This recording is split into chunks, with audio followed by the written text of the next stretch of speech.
Hey guys, Luke here behind the camera with Alex from Team Shift. What did you do this weekend? I went second place undefeated at the Manor Flux Regional in Staffordshire. Nice. What did you play? I was playing Trap Heavy Trickstars. Nice. Show us the list then. Okay. So we've got the standard 3 Trickstar Candina. Obviously gets all of your plays going, does everything the deck needs. 3 Licorice. Very good card. A lot of people just play into this and just burn themselves down, and yeah, it's just really versatile. Gets you into link plays and whatever. Liddy Bell. Never really want to see it in your hand turn 1, which happens to me quite a lot, but when she comes up, she's really good. Obviously, you can do the fireball loop and add your resources back, so she's really good. 3 standard Ash Blossoms to hit whatever you need. There was quite a lot of rogue at the event, so I think Ash was a really good pick. 3 Drown Not Bird, very good against True Draco, which is our hardest matchup, and it's very good against Gookie, which is the Nightmare Gookies, which are like a newcomer on the scene, so they're quite good against them, and Spirals, and just obviously we did that searches quite a lot. Yeah, did you consider any other hand traps to main? I did consider maining Ghost Ogre, but I honestly couldn't find room, but I did manage to put them in the side, but I'll get onto that in a bit. Yep. So for spells, you have 3 Trickstar Light Stage. So obviously, apart from being a really good search card, it's being able to Night Beam back row is great. I would often target one, they'd have to activate it or get rid of it, and if they did flip it, I'd search another one, see what the next back row is, and so on. And it's good to get information out of your opponent. And for the light stages, we have 3 Terraforming. So with 3 Terraforming, 3 Light Stage, and 3 Candina, the engine's just really solid. 3 Scapegoats. So obviously we struggle to get over big things, so Scapegoats gets us into our borrow load plays, and just having Missus and 2 Link Spiders sometimes just really good to just push your damage and then make whatever you need after. 3 Cosmic Cyclones. This was also a good choice because of how much rogue there was. I played against 4 True Draco matchups in a row, so this definitely helped. I somehow managed to win all of those matchups, and this definitely came in clutch in most, if not all, the games. 2 Pop Desires. I didn't feel like I needed 3. I didn't want to open multiples of it or banish all my monsters, because we're only playing like a very slim monster lineup, and a lot of those are hand traps which aren't going to gain us advantage. So, oh yeah, and 1 Raigeki, just a very solid power card. Obviously, because we struggle to get other big things, this helps us out. It comes clutch when you need it, and yeah, Geki's just good. Yeah. Traps. So we have the 3 Trickstar Reincarnation, obviously very good disruption, useful in pretty much every single matchup. I can't think of many times where it wasn't good. Obviously the Special Summon from Grave is also good to make link plays and get you back into the game. 3 Torrential Tribute. A lot of people just face planted into this over the weekend, and I think that having this at 3 is just crazy. Just being able to wipe their board. Being able to special Licorice from Grave off of Reincarnation and just nuke their board with Torrential is just way too good. Yeah, we've seen a lot of decks take advantage of Torrential. Gookie main 3 in a lot of lists as well. Yeah, it's just a really solid card. Playing 3 as well, I didn't feel like I had to play Topologic Bomber Dragon, because having 3 Torrentials in the deck anyway, I don't feel like I needed a 4th one. We also had 3 Strikes, so obviously a very solid card as well. I did consider impermanences, but I just wasn't feeling it on the day. But this was good in most matchups. This was really good in Make Knight and Vote as well. Not so good against Draco, but it can come up sometimes if you really need to get rid of, say, a Majesty or an Ignis. And yeah, you can just bait the effect. Yeah, just bait the effect and strike it. It's not amazing, but it was really good against Make Knight and Gookies. 2 Storming Mirror Force. I was playing Blazings before this, but now with the introduction of Nightmares, they can make their boards impervious to destruction by card effects, so I just wanted to make sure that I can get rid of them efficiently, and this really does the job. And if I have Licorice, then they're taking burn damage when the monsters go back to their hand, so that's good as well. I did consider Drowning, but I just wanted a card that was always going to be live, and I didn't want to have to waste a Reincarnation to bring a Licorice back. I'd rather just have the Licorice still out and just get rid of all of their stuff with Storming, and still have the Reincarnation for later. And 1 Judgment, which came in clutch a few times. I judgmented a Solemn Strike last round against Gookie to keep my borrow load on, so that got me game. Sounds strong. Yeah, too good. Right, let's look at the almost unused extra, apart from Scapegoat. So I've used a few of these. So we had Breaksword, which is probably my most used one. It's very versatile. You can get rid of your light stage if it's not doing anything to pop something. You can target like a set cosmic and then chain it, and then you're getting rid of 2 things for the price of 1. You can use it on a reincarnation, chain it, and so on, which is very good. Then we have the Link Spider Misses package. Scapegoat. Now we were playing 2 misses, but we had to make room for Cherry's targets, so we come down to 1. I never missed a second though, so it was okay. And we had 1 Proxy Dragon. This only came up once in my last round. The board state was that I had 2 tokens, and the Gookie player had a board. I need to get rid of and I just drew into evenly, so I needed to get rid of the goats to use evenly. So I linked them off into Proxy, ran this into a unicorn to kill it, and then dropped the evenly, so that was good. Trickstar Holly Angel. I haven't been able to make this in any competitive games yet, but I'm sure if I didn't play her, there'd be plenty of times where I'd miss her, so I'll keep her in.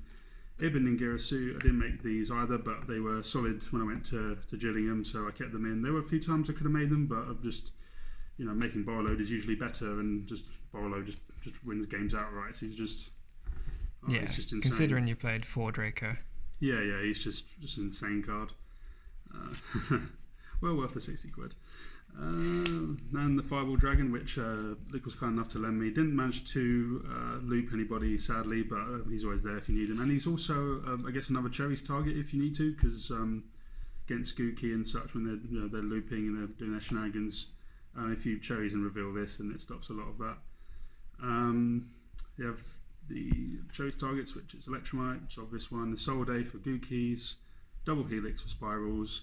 Hextia, with hindsight, I probably would have picked Mechaba, but I wasn't really sure. I never played Autoguy, so I can't really say how good this was. So it might have come up. I guess the idea was that I don't want this to negate my trap, so if I can just Cherries out of the game, that's nice. And ABCs, because that deck just kills us. Yeah, because AS Alt Core is 1900. Yeah, we struggle to deal with that.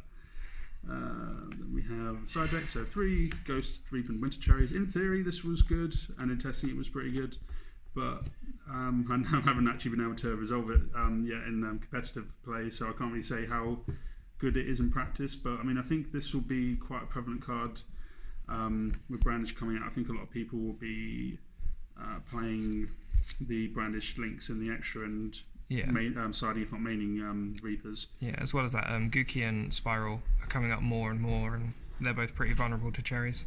Oh, definitely. Being able to just reveal Firewall or Zolde or Helix, whatever, to stop the boards coming out, it's just going to be too good. I think Gookie's going to be very prevalent coming forward with the Dracos and Pendulums getting hit.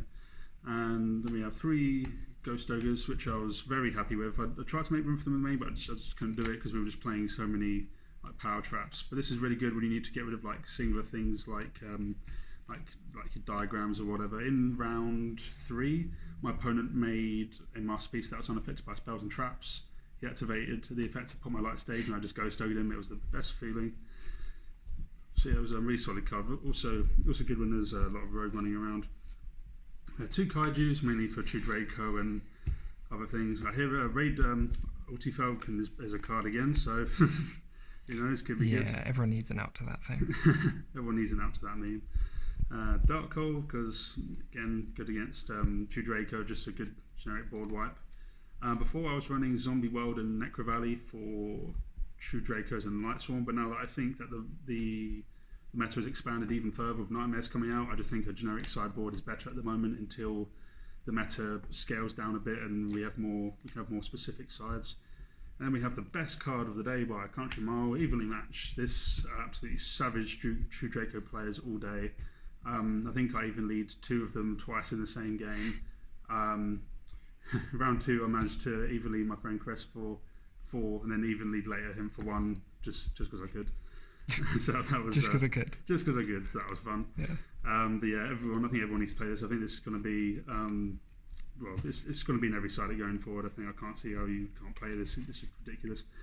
And then 3 D barrier mainly for Pendulums, but it did come up once in the regional I played against Lake Knight Invoked, so I expected them to make me go game 2.